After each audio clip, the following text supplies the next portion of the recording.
Saludos, ¿qué tal mis buenos amigos de Red Democrática? Bienvenidos una vez más a un capítulo de su programa que se transmite por la 89.1 frecuencia modulada y también que de forma simultánea está trasladándose por Facebook, @CRC 89.1 radio, @Jonathan Prendas, @Red Democrática, siempre difundiendo de manera simultánea los programas que se generan desde aquel 6 de febrero del 2023, más de 640 programas, siempre disponibles en el canal de YouTube de la Fundación Red Democrática.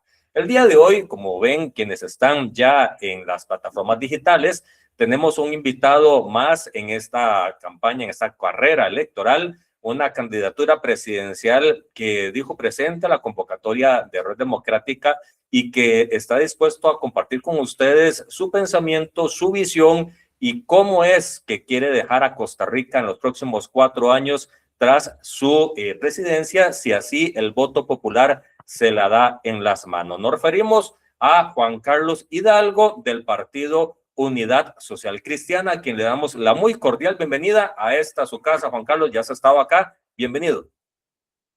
Buenos días, Jonathan. Un gusto estar de vuelta en este espacio. Le agradezco mucho la oportunidad de poder compartir con usted y con toda la gente que nos está viendo y oyendo impresiones sobre lo que resta para esta campaña y, por supuesto, lo que pretendemos hacer a partir del 8 de mayo cuando seamos gobierno. Juan Carlos, estamos en la recta final, quedan menos de 2 semanas. ¿Cómo se está viviendo este ambiente? Bueno, ya pasa la factura, ¿verdad? Es bastante cansado, tengo que admitirlo. No hay espacio para descansos, pero la verdad es que cada vez más crece el apoyo. Siento que la participación en los debates nos ha favorecido y esto ha hecho que mucha gente que estaba indecisa ya empiece a decantarse por nuestra opción. Y por supuesto que esto lo inyecta energía en estas últimas 2 semanas. Son 2 semanas en donde vamos a darlo todo y donde esperamos que la mayor cantidad de costarricenses terminen decantándose por esta propuesta seria, honesta, esta propuesta con soluciones reales a los problemas que está enfrentando nuestro país. Cuando decís esas características de la propuesta que estás presentando al electorado, más de 2.600.000 personas, Juan Carlos, unos dirán, sí, pues que todos dicen lo mismo. ¿Cuál es el elemento diferenciador de Juan Carlos Hidalgo con las otras 19 candidaturas? Sí, el elemento diferenciador es que nosotros nos tomamos muy en serio la responsabilidad de gobernar Costa Rica y eso empieza por el plan de gobierno, ¿verdad? El plan de gobierno es la hoja de ruta que uno define sobre qué es lo que uno quiere hacer en los próximos 4 años, pero no solo es sobre lo que uno quiere hacer, es cómo piensa hacerlo y cómo piensa financiar las propuestas que están ahí, porque es muy fácil hacer una carta al niño, pero no decir exactamente que de dónde va a salir la plata para hacer X o Y. Nosotros empezamos a trabajar este plan de gobierno justo después de las elecciones municipales, o sea, casi que 2 años duramos elaborándolo con gente de primer nivel en diferentes equipos que tenían que ver con tema social, con tema económico, con tema ambiental, educación, salud, etcétera. Y sacamos este documento que está disponible en jchidalgo.cr y desde entonces muchos analistas han hecho análisis, ¿verdad? Valga la redundancia, de los planes de gobierno, comparándolos, etcétera. Y bueno, la conclusión es que el plan de gobierno nuestro, el del Partido Unidad Social Cristiana, es el plan de gobierno más sólido, más coherente, más realista y que explica exactamente cómo vamos a hacer las cosas y de dónde va a salir el dinero. Entonces, ¿por qué digo yo que esto no es una opción honesta? Porque nosotros en este programa de gobierno le hablamos claro a los costarricenses, planteamos soluciones que sabemos que son realizables y explicamos cómo vamos a financiarlas. Muchos de los otros planes de gobierno, lamentablemente, son una lista de deseos, pero cuando usted presiona a los candidatos, bueno, ¿cómo piensa usted hacer esto? ¿De dónde va a sacar la plata? Empiezan las contradicciones y empieza la venta de humo. Por eso es que estoy muy contento y con mucho orgullo de estar liderando esta propuesta y de hablarle a los costarricenses de frente de que estamos ante una opción seria, una opción segura y una opción que se ha tomado bastante en serio esta opción de gobernar Costa Rica. Esa opción de gobernar Costa Rica tiene múltiples temas. De acuerdo a los intereses de las personas, unos dirán, me preocupa más ambiente, otros de la política de bienestar animal, otros de las relaciones internacionales, y así podemos hacer una lista inmensa de temas. ¿Cuáles son las 3 claves, los 3 ejes clave, los pilares sustanciales de la propuesta presidencial de Juan Carlos Hidalgo, teniendo en cuenta de que el abanico son muchos temas, pero siempre hay que concentrarse en lo más importante para poder sacar al país adelante en función de darle una estructura a toda la demás armazón. Sí, nosotros dividimos el plan de gobierno en cuatro grandes pilares. Por un lado está el pilar de la seguridad, ¿verdad? Y ese es un tema que es inescapable porque estamos viviendo la peor crisis de seguridad en nuestra historia. Casi que 900 familias se vieron enlutadas en el año que recién terminó debido a la violencia y 70% de los homicidios en nuestro país tienen que ver con la penetración del crimen organizado. Entonces ahí tenemos una propuesta muy robusta, una propuesta con varios planteamientos en cuanto a aumento de la fuerza pública, financiamiento de los cuerpos policiales, cooperación internacional para blindar nuestros puertos de la exportación de cocaína, fortalecimiento de la inteligencia, especialmente la inteligencia financiera, etcétera, etcétera.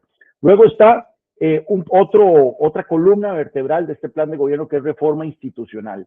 ¿Por qué? Porque nosotros compartimos el diagnóstico que hacen muchos costarricenses de que las instituciones nos están fallando, el Poder Judicial nos está fallando, no hay justicia pronta y cumplida en Costa Rica, la Contraloría General de la República nos está fallando, se ha vuelto un obstáculo para la ejecución expedita de obra pública, especialmente a nivel municipal. Entonces, en este apartado de reformas institucionales estamos planteando reformas al Poder Judicial, especialmente para reducir la mora judicial y para que los juicios duren menos en el país, para que los criminales no salgan a las calles justo después de que son atrapados, reformas a la Contraloría General de la República para hacer que sea un ente mucho más ágil y que entonces podamos tener mejor construcción de obra pública en nuestro país, y reformas e intervenciones a la AIA y al ICE, que son dos instituciones claves para el desarrollo del país. Por ejemplo, en el tema de la IA, una de las cosas, Jonathan, que yo he ido procesando e incorporando en mi mensaje es, por ejemplo, el tema del agua.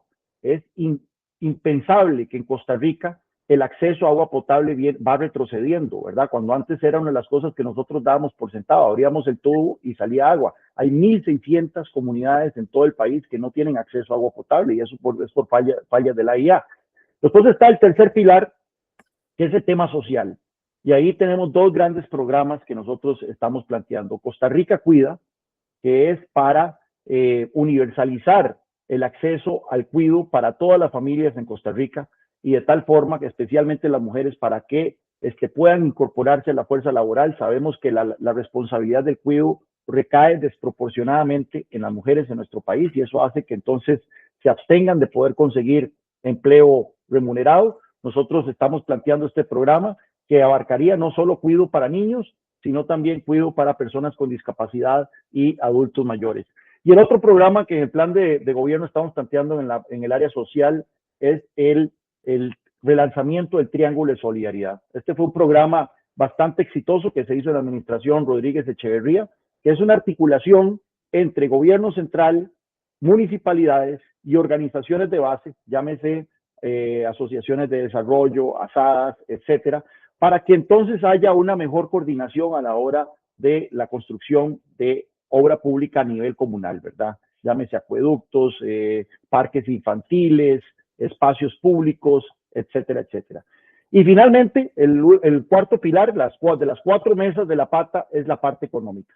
De ahí lo que queremos es transformar la economía costarricense, emparejar la cancha. Una de las cosas que más nos preocupa es estas crecientes brechas que se han abierto en nuestro país, entre zonas rurales y la gran área metropolitana, entre las personas que pudieron terminar sus estudios y los que no pudieron terminarlos, entre las mujeres y los hombres. Y es por eso que ahí estamos impulsando una serie de medidas tendientes a generar más empleo, a que las empresas puedan operar sin mayores trabas por parte del Estado, a reducir el costo de la vida y a dar impulso a dos sectores que son para nosotros estratégicos como es la agricultura y el turismo.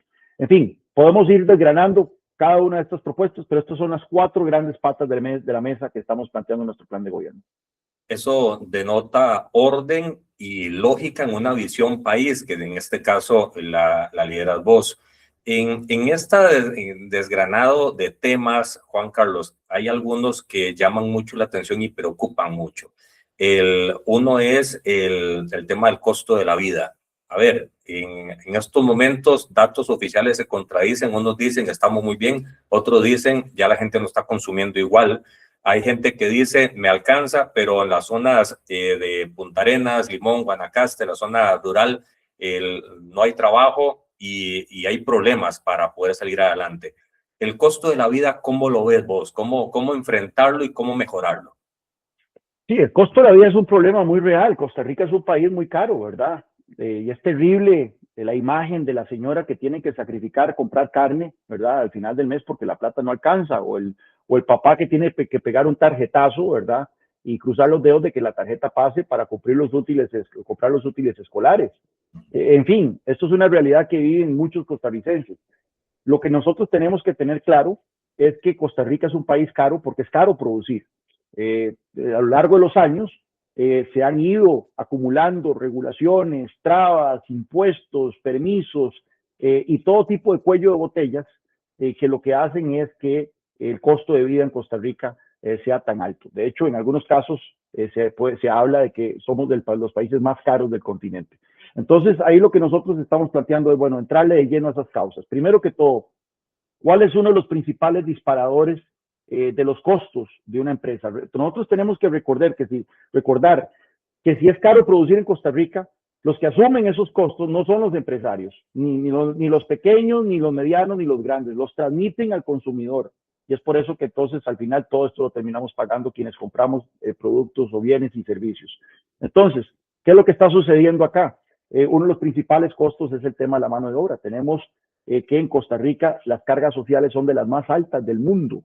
Y esto, por supuesto, que atenta también contra la empleabilidad de las personas. Hay mucha gente que no pudo terminar sus estudios, que no tiene secundaria. De hecho, hay una estadística que dice que más del 70% de los costarricenses mayores de 25 años no terminaron secundaria.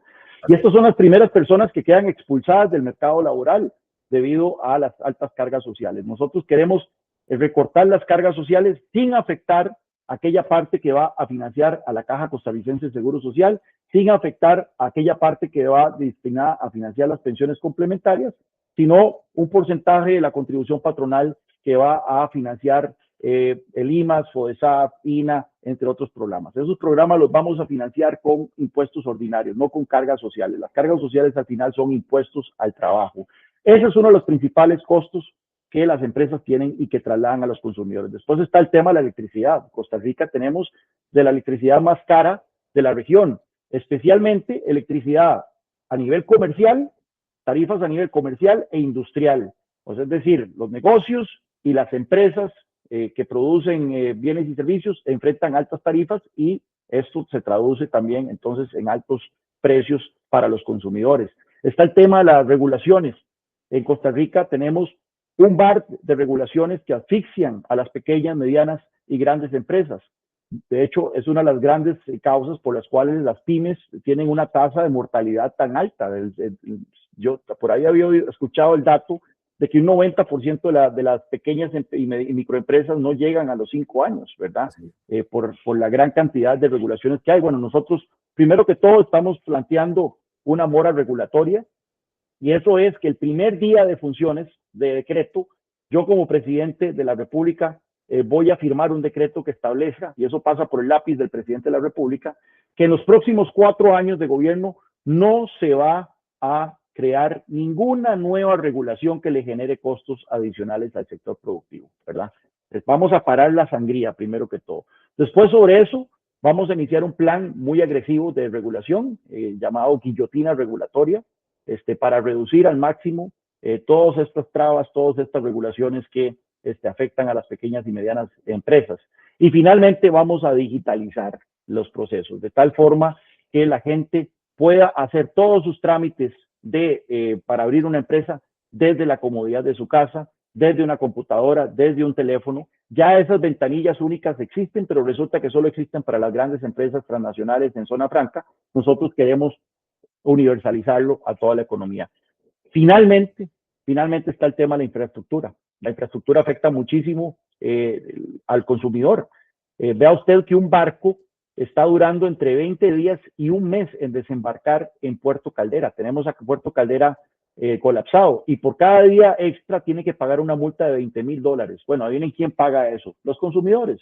Entonces, por eso estamos planteando también un plan agresivo de renovación de la infraestructura pública a partir de alianzas público-privadas, a partir de involucrar a los fondos de pensiones para que inviertan en infraestructura, no solo carreteras, sino también puertos, aeropuertos, escuelas, hospitales, y podamos ir entonces reduciendo todos estos cuellos de botella a nivel de infraestructura que terminan afectando la productividad y terminan afectando a los consumidores. En fin, nosotros queremos una Costa Rica donde el costo de vida sea más bajo, donde a las familias costarricenses les alcance el dinero. Esto no se puede lograr de la noche a la mañana y es importante que los costarricenses lo tengan claro, pero sí tenemos muy clara la hoja de ruta que necesitamos llevar para lograr ese objetivo.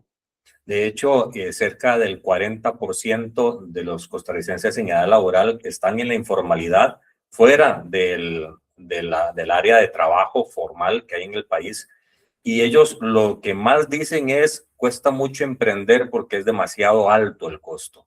Y sobre esa misma línea es que estás presentando esta línea de trabajo. ¿Qué otro detalle importante crees que sea necesario decirle a la audiencia en función de darle esa tranquilidad de voy a emprender y lo voy a lograr, no voy a quedar en el camino porque no me da la cobija y no puedo pagar las obligaciones que el trabajo formal requiere? Sí, es que en este momento, Jonathan, tenemos un sistema en donde la gente le teme a la formalidad. O sea, las personas que están en la informalidad no lo hacen porque les da la gana, lo hacen porque simplemente no pueden enfrentar los costos de la formalidad. Y es por eso que en muchos casos las personas que trabajan en la calle vendiendo cosas y de todo, lo tienen que hacer porque tampoco pueden dejar de comer, tampoco pueden dejar de sostener a sus familias.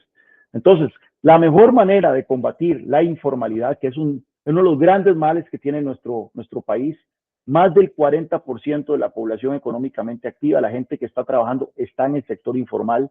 850,000 costarricenses que no están pagando seguro médico, que no están pagando pensión, y eso es una bomba de tiempo a futuro.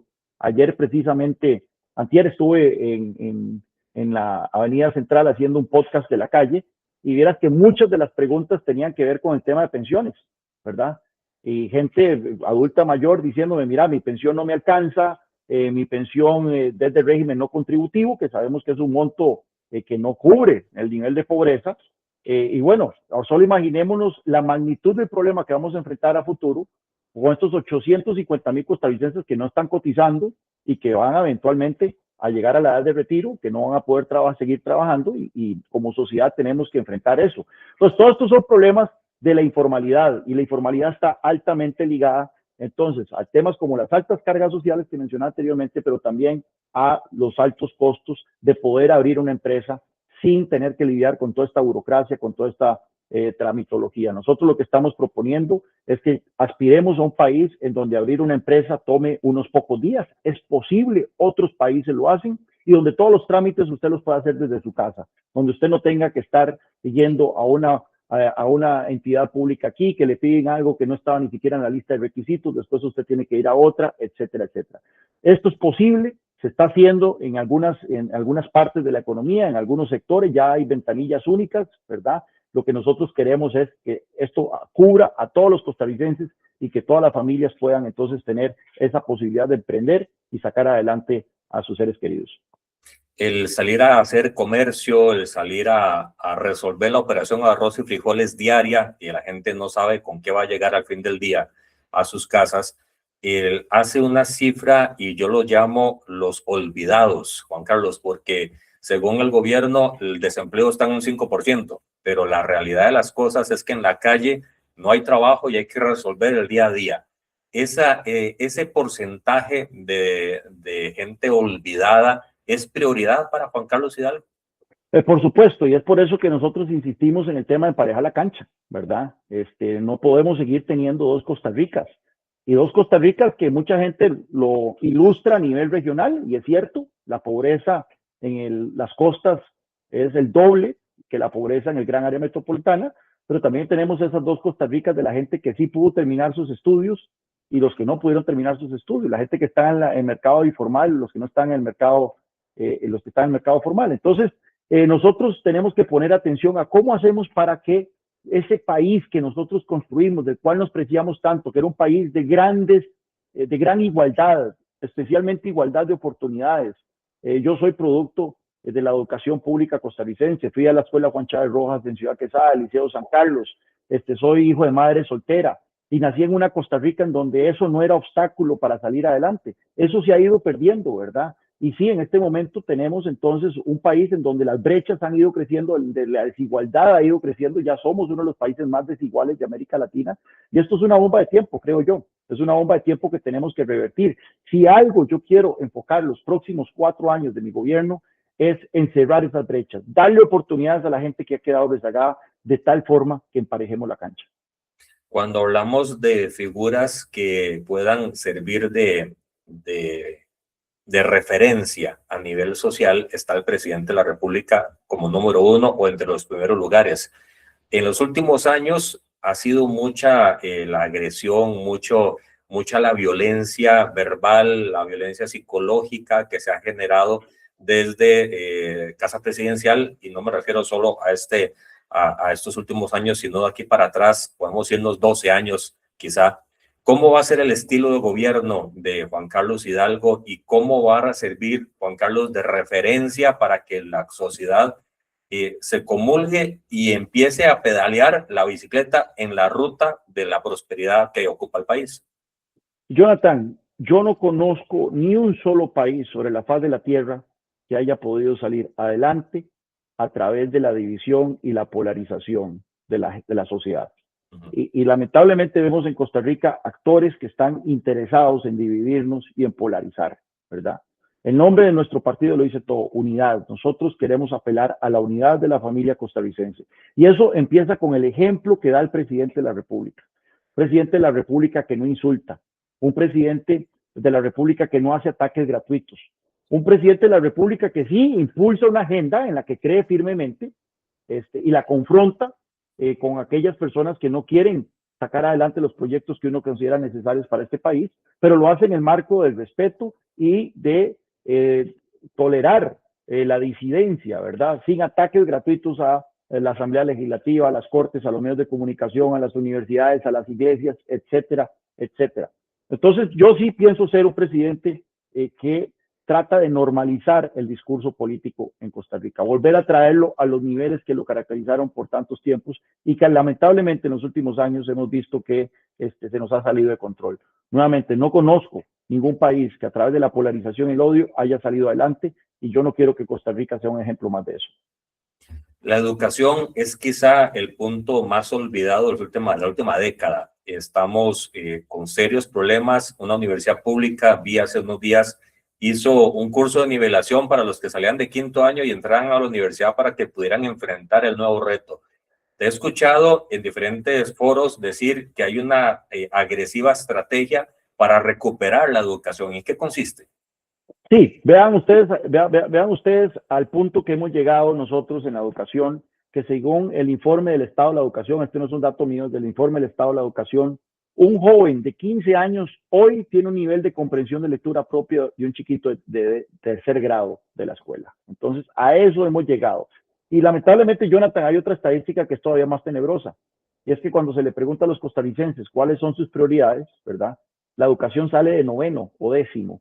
Entonces, precisamente porque los costarricenses no hemos estado tan atentos al tema de la educación, hemos estado pensando en otras cosas, y no es para menos, ya hay que poner comida sobre el plato, hay que pagar cuentas, hay que lidiar con la inseguridad, etcétera. Pero nosotros necesitamos enfocarnos en la educación y esa va a ser una de nuestras grandes prioridades del gobierno. ¿Cuál es el meollo de la discusión ahí? La calidad de los maestros y profesores. Punto. Si nosotros no tenemos un cuerpo docente bien calificado, bien capacitado y con las flexibilidades para que puedan dar enseñanza de calidad, difícilmente vamos a tener un sistema educativo de calidad. ¿Qué es lo que ha ocurrido en los últimos años, en las últimas décadas y resto? Bueno, tenemos un cuerpo docente que está en crisis. Se les ha ido asignando todo tipo de cargas burocráticas y administrativas a los profesores y maestros, pasan haciendo informes, pasan haciendo un montón de cuestiones, se han convertido en trabajadores sociales, se han convertido en psicólogos, andan teniendo que hacer rifas y bingos para poder mantener el agua y la luz prendida, en las escuelas, no tienen capacitación constante. Entonces, lo que nosotros estamos planteando es una gran reforma educativa que vaya en esa dirección. Quitarles cargas administrativas a los profesores, que se enfoquen en la docencia, ¿verdad? Darles capacitación y formación constante y también un sistema de evaluación, tanto a nivel de docente como a nivel de directores y a nivel de centros educativos, para que nosotros tengamos una certeza de dónde está fallando en la educación, ¿verdad? Si nosotros no evaluamos, no podemos determinar qué hay que corregir. Y por eso vamos a impulsar fuertemente este sistema de evaluación para que entonces tengamos métricas claras de la calidad de la educación que se está impartiendo a los niños y jóvenes y podamos hacer las correcciones del caso. Eso es uno de los grandes proyectos que vamos a mandar a la Asamblea Legislativa. Yo sé que es un proyecto de gran envergadura, probablemente nos va a tomar un año poder presentarlo a la Asamblea Legislativa mientras afinamos muy bien y calibramos muy bien este sistema de evaluación, pero yo creo que sí o sí tenemos que tener una reforma educativa en esa dirección en los próximos 4 años. Juan Carlos, cuando una ama de casa o una jefa de hogar, más una ama de casa, aunque ellas también, están enfrentando el día a día, esperan que a sus hijos se les enseñe lo necesario para que ellas se sientan que están heredándole a sus hijos un mejor porvenir. Hasta ahora eso no ha sido posible, no solo por la calidad de la educación, sino por la seguridad que hay en el entorno educativo. Las drogas están permeando, hay muchos condicionantes, el mismo transporte público, es decir, es todo un ecosistema que no da esa tranquilidad a las jefas de hogar, que no son pocas, es mucha la mujer que saca adelante sus hogares solas, las que están en casa cuando los chicos llegan y los esperan con una sonrisa, pero que no saben cómo afrontar el día a día. A ellos están necesitando una realidad más que una promesa de que los niños van a poder tener un futuro. Con este proyecto, con este planteamiento que estás poniendo sobre la mesa, vamos a tener la posibilidad de que la siguiente generación pueda tener una capacidad de desarrollo y que la que está en este momento saliendo, según los mismos parámetros que estás mencionando, cojeando, van a poder reestructurar sus conocimientos para poder enfrentar el día a día y salir adelante con sus nuevas familias. Exactamente, o sea, nosotros estamos planteando una serie de propuestas dentro de nuestro plan de gobierno tendientes a mejorar la educación costarricense, pero que sea una educación que le dé esas capacidades, esas habilidades a los muchachos para que luego puedan conseguir empleo de calidad en un futuro, ¿verdad? Al final de cuentas, en eso consiste el bienestar de muchas familias, en poder llevar comida a sus platos, en poder sacar adelante las cuentas, etcétera. Y eso es lo que queremos entonces, que el sistema educativo dé las herramientas para que los jóvenes puedan tener éxito en sus carreras profesionales, en sus carreras laborales. ¿Cuáles son cosas que nosotros estamos planteando también? Bueno, mayor énfasis en la educación técnica, ¿verdad? Transformar más colegios académicos en colegios técnicos y que la oferta de estos colegios técnicos se ajuste a las realidades de las zonas en donde están ubicados, ¿verdad? Si son zonas turísticas, si son zonas agrícolas, si son zonas de servicios, etcétera. Más educación vocacional. Hay un proyecto de ley que se pasó en la Asamblea Legislativa anterior donde usted estuvo, que es el tema de la educación dual. Lamentablemente, por oposición de unos partidos políticos, el proyecto salió muy aguado y a la fecha solo 300 muchachos están enrolados en pasantías de educación dual. Vea usted que por todo lado donde yo voy, mucho joven llega y me dice, Juan Carlos, ya, el problema es que cuando yo voy a buscar empleo, las empresas me dicen que no tengo experiencia laboral. ¿Cómo es posible que yo voy a tener experiencia laboral si soy joven, apenas estoy empezando? Bueno, la educación dual sirve de ese puente, donde los muchachos están aprendiendo, pero al mismo tiempo están trabajando y adquiriendo experiencia. Vamos a hacer renovar la apuesta por la educación dual, haciéndole cambios pertinentes a esa ley. Y después hay otro programa, Jonathan, que vamos a lanzar, que es un programa nacional de certificaciones. Vea usted, el otro día estaba con un amigo tomándonos un café y se nos arrimó otro hombre. Se llegó a saludarme y me dijo, ¿usted Juan Carlos? Y algo así, bueno, yo quería contarle que yo tengo una empresa tecnológica y tengo una empresa donde trabajan 130 jóvenes, mayormente haciendo programación, ¿verdad? Y yo le pregunté, dígame una cosa, esos 130 jóvenes que usted tiene ahí, ¿cuántos son graduados universitarios? Y me dijo, menos de 30. Y yo le dije, ¿y los otros 100? Me dice, tienen certificaciones. Certificaciones de Google, Cisco, SAP, etcétera. Certificaciones que se sacan en 8 o 9 meses. Y con esa certificación ya pueden obtener un trabajo que les paga entre $1,000 y $1,500, que para un muchacho y para muchas familias $1,000, $1,500 es un montón de plata, ¿verdad? Pues bueno, entonces nosotros lo que estamos planteando es, utilizando las reservas que tiene el INAH, que son reservas de más de $300 millones, y aprovechando la ley que también se aprobó en la Asamblea Legislativa anterior, que permite la tercerización de servicios por parte del INAH. Entonces, hacer un plan nacional de certificaciones de tal forma que muchos jóvenes en cuestión, en un lapso relativamente corto, 8 o 9 meses, puedan adquirir una certificación y de tal manera aspirar a tener uno de estos trabajos bien remunerados. Este plan entonces le daría a muchos jóvenes que no pudieron terminar secundaria, porque eso es otra cosa que me dijo este señor. Me dijo, yo tengo jóvenes que no terminaron el cole, pero están con una certificación, están ganando bien. Podemos rápidamente darle herramientas a muchos jóvenes, ¿verdad?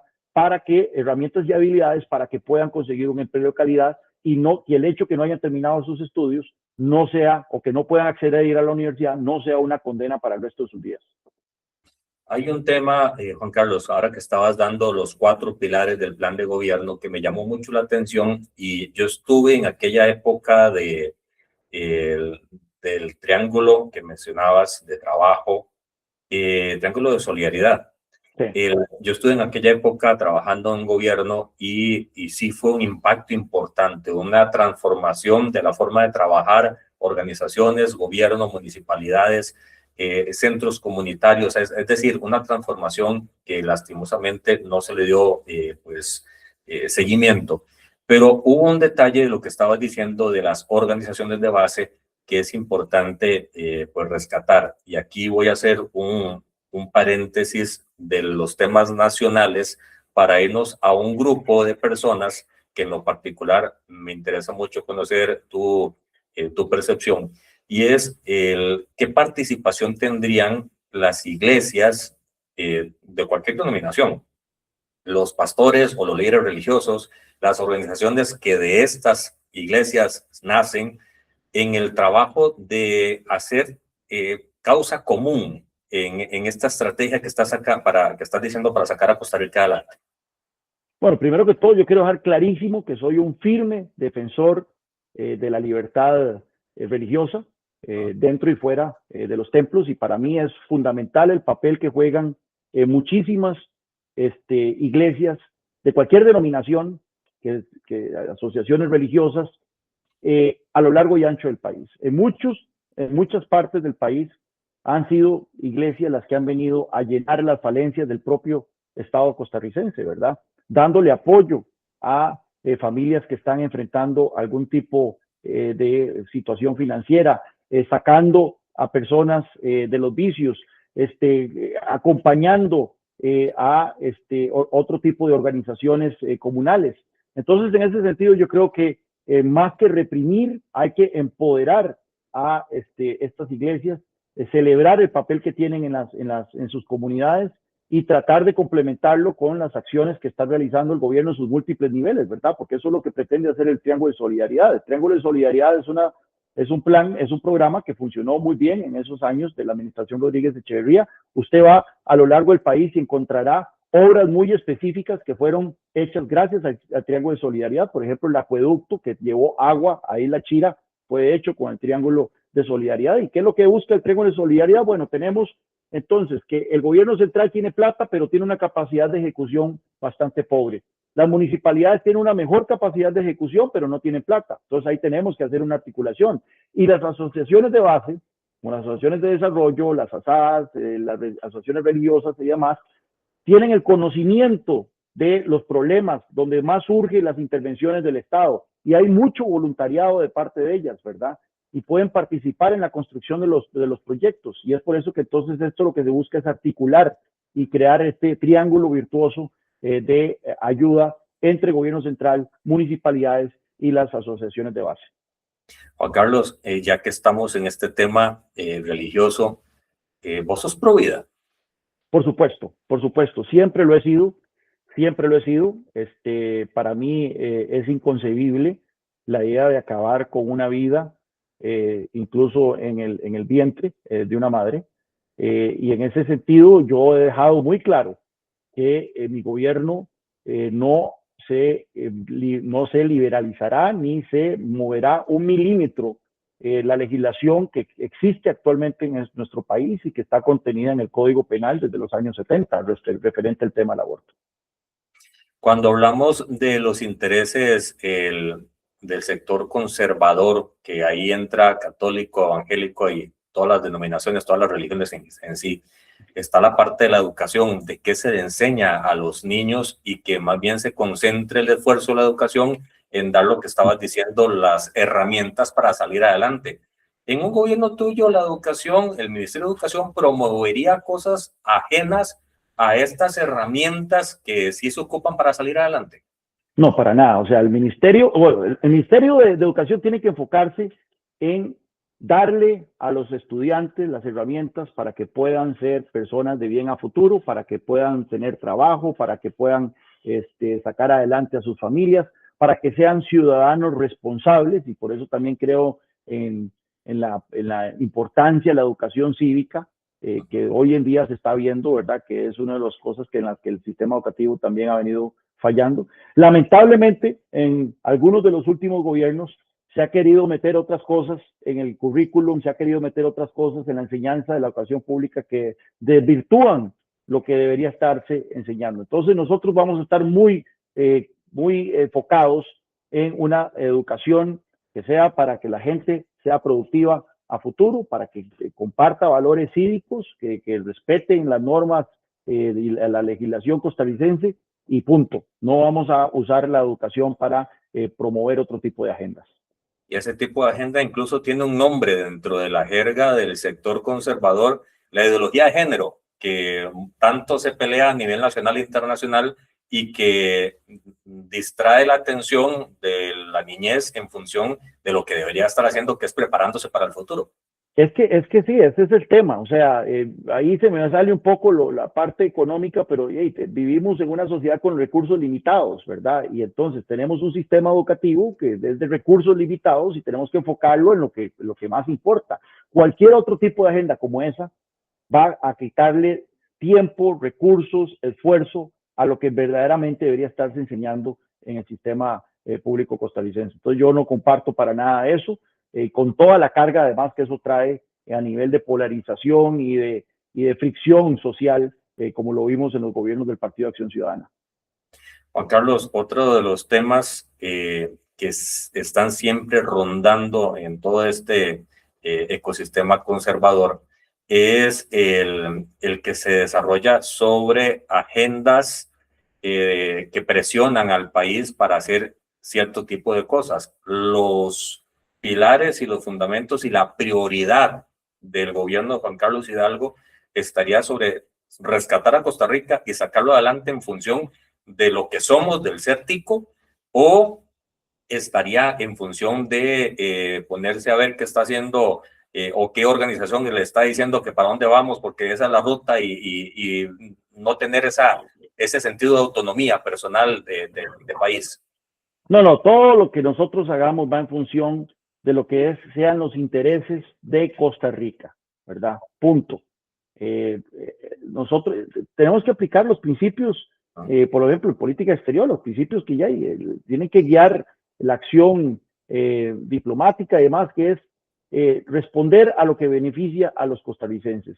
En ese sentido, obviamente yo tengo una carrera fuera del país, yo he insistido siempre que una de las cosas que yo quiero aportarle al debate político costarricense es esa visión de mundo, de cosas que yo he visto, políticas que yo he visto que funcionan en el extranjero y que podemos nosotros aplicar acá de manera exitosa para tener más competitividad, para generar más empleo, para generar más bienestar, para tener un mejor sistema educativo, etcétera. Por ejemplo, anteriormente estaba mencionando el tema de la evaluación docente. Bueno, podemos ver en otros países cómo se han hecho sistemas de evaluación docente de manera exitosa y ver qué podemos nosotros copiar para nosotros. Pero siempre, siempre, siempre teniendo en cuenta que todo lo que se haga es en sustento de traerle bienestar a las familias costarricenses. Punto. No seguir los dictados de organizaciones internacionales que están pensando en otras agendas y no necesariamente en lo que nos interesa aquí en Costa Rica.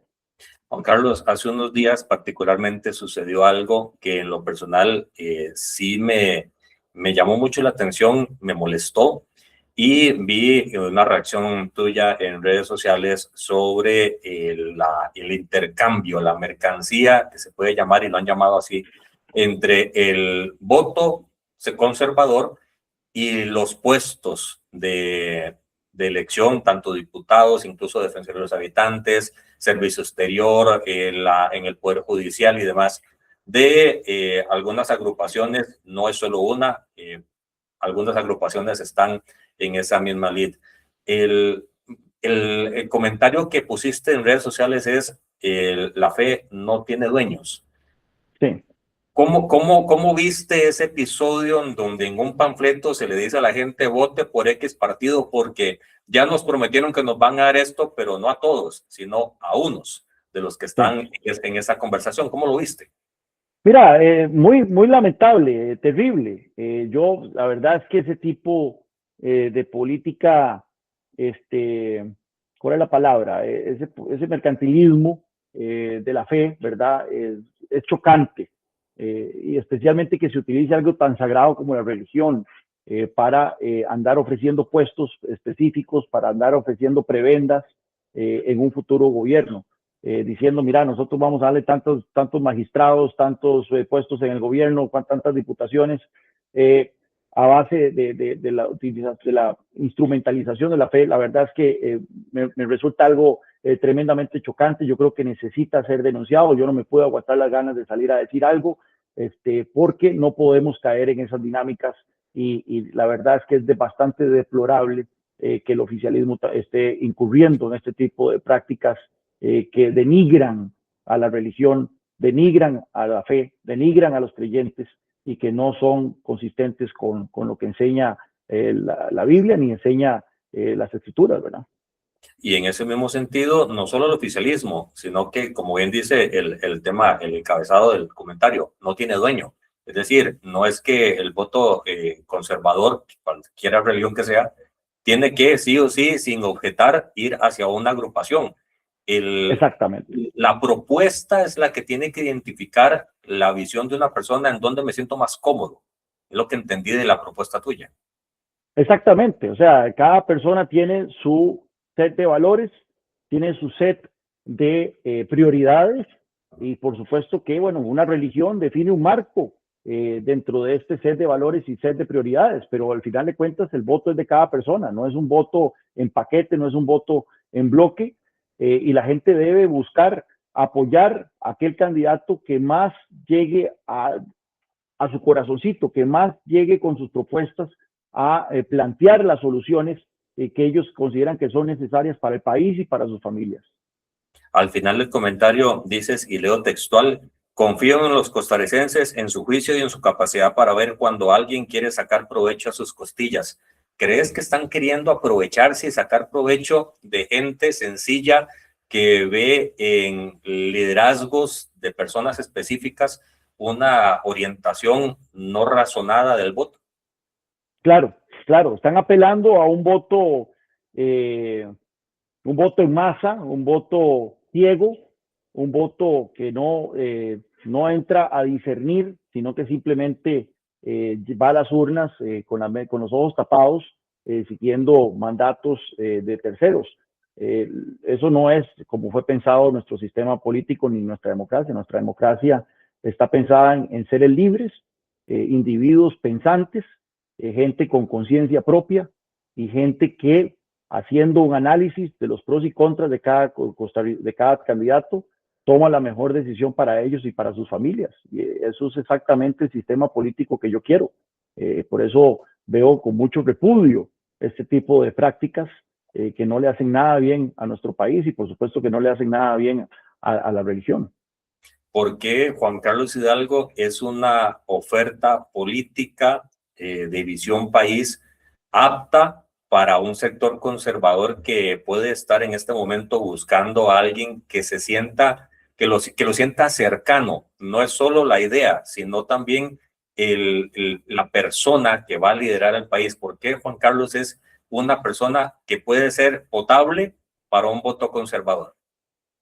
Porque mi interés máximo es que las familias costarricenses estén bien, que tengan trabajo, que tengan acceso a una educación de calidad, que tengan acceso a salud. Recientemente tuvimos un susto en mi familia con mi mamá, por ejemplo, que se cayó, se quebró. Pensamos en un momento que era una fractura de cadera, gracias a Dios no lo fue.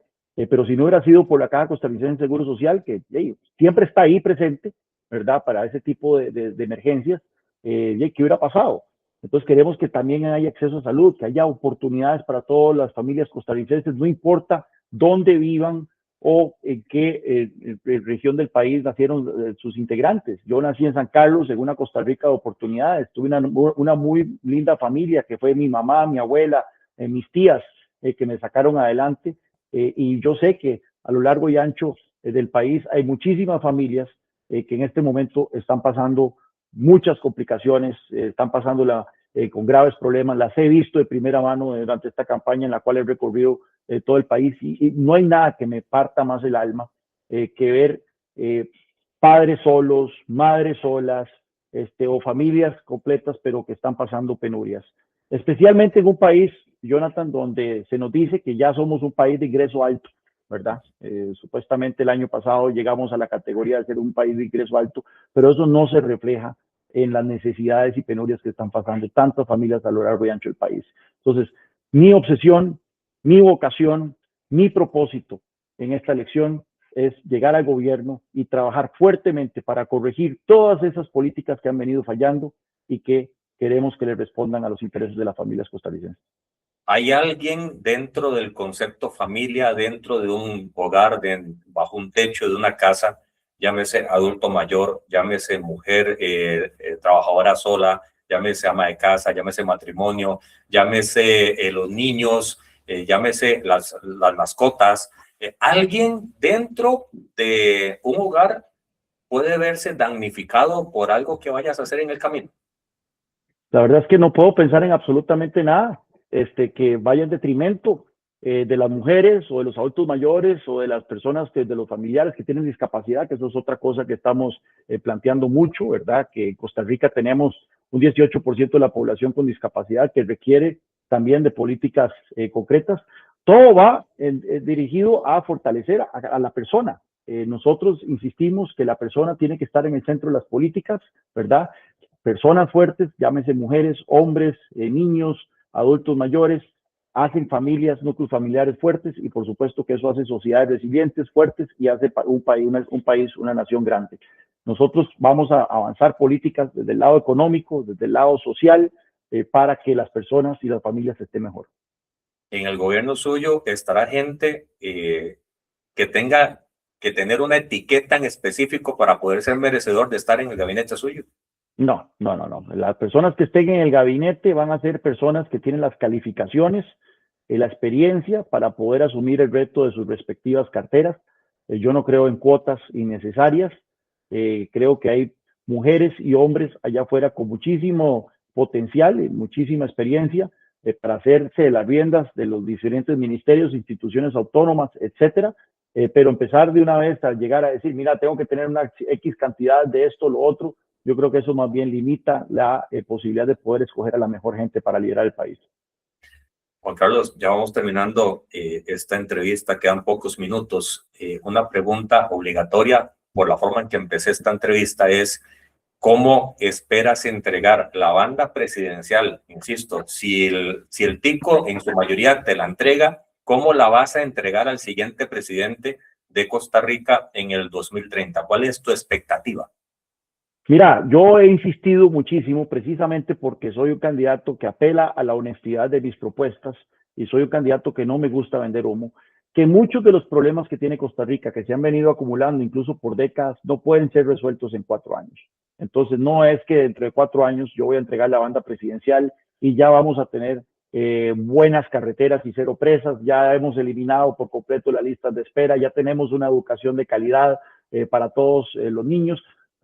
vamos a avanzar fuertemente en eso, ¿verdad? Pero yo quiero insistir en que muchas de estas cosas no se pueden resolver en 4 años, pero sí quiero entregar un país donde vamos a pasos firmes, generando prosperidad para todos los países, para todos los costarricenses, sin importar dónde están viviendo, sin importar dónde nazcan, donde hay una brecha menos evidente en materia de oportunidades.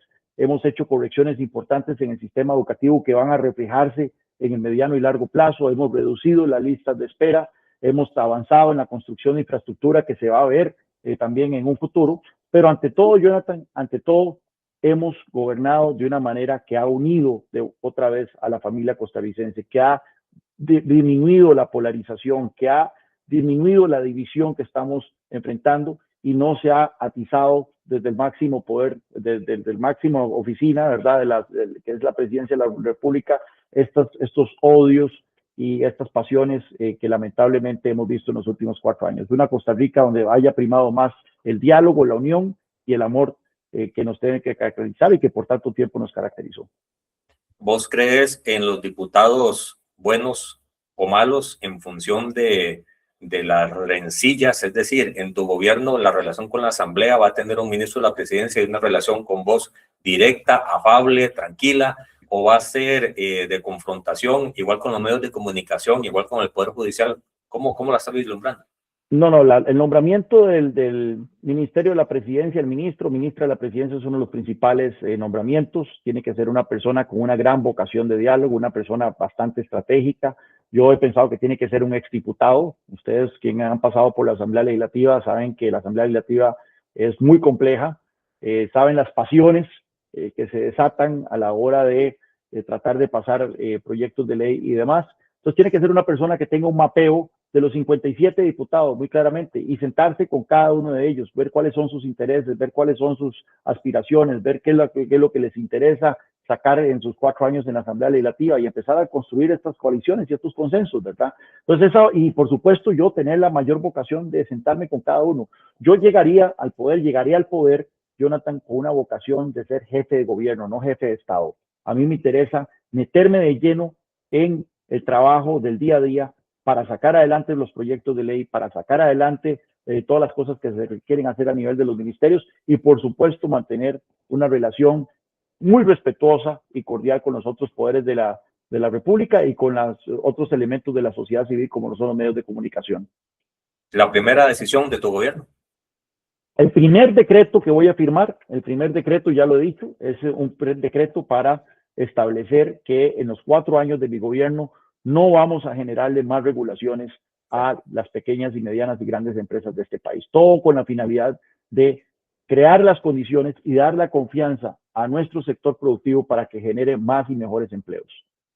En 1 minuto, Juan Carlos, ya para terminar, un mensaje llamado al voto. Quedan menos de 2 semanas y estamos ya para decidir. Hay que salir a votar. Sí, bueno, el electorado ha estado posponiendo la decisión y no los culpo, ¿verdad? Hay muchos candidatos allá afuera, hay mucha incertidumbre y la gente no tiene por qué tomar una decisión 2 meses antes o 1 mes antes de la elección, puede esperarse hasta los últimos días, pero ya estamos llegando a ese momento, ¿verdad?